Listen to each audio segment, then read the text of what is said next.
Stylish star Allu Arjun వరుస hits తో mega fans ను ఫుల్ ఖుషీ చేశాడు. ఇక అదే జోష్ తో ప్రస్తుతం హరీష్ శంకర్ డైరెక్షన్ లో డీజే దువ్వాడ జగన్నాథన్ చిత్రంలో నటిస్తోన్న విషయం తెలిసిందే. వరుసగా గత 3 ఏళ్ల నుంచి సమ్మర్ లో రేసుగుర్రం, సన్ ఆఫ్ సత్యమూర్తి, సరైనోడు చిత్రాలతో బాక్స్ ఆఫీస్ ని షేక్ చేసిన బన్నీ ఈ ఏడాది సమ్మర్ లోనే తన డీజేతో రావాలని ప్లాన్ చేశాడట.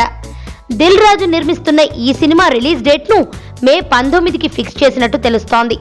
ముందుగా ఏప్రిల్లోనే రావాలనుకున్నప్పటికీ బాహుబలి 2కి ఇప్పటికే ముహూర్తం ఫిక్స్ అవ్వడంతో డీజేని ముందుకు జరిపి బాహుబలికి లైన్ క్లియర్ చేసినట్టు తెలిసింది.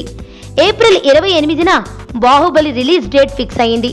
దీంతో ఆ సినిమా తక్కువలో తక్కువ నెల రోజుల పాటు బాహుబలి ఫీవర్ ఉంటుంది.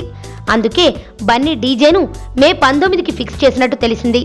దీన్ని బట్టి చూస్తే డీజేని డిస్టర్బ్ చేయకుండా ఉండే సమయం చూసుకుని రంగంలోకి దిగుతున్నారన్నమాట.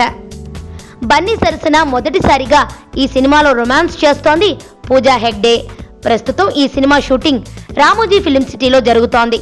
మునుపెన్నడూ లేని విధంగా బన్నీ 2 షేడ్స్ ఉన్న పాత్రలో కనిపించనున్నాడట.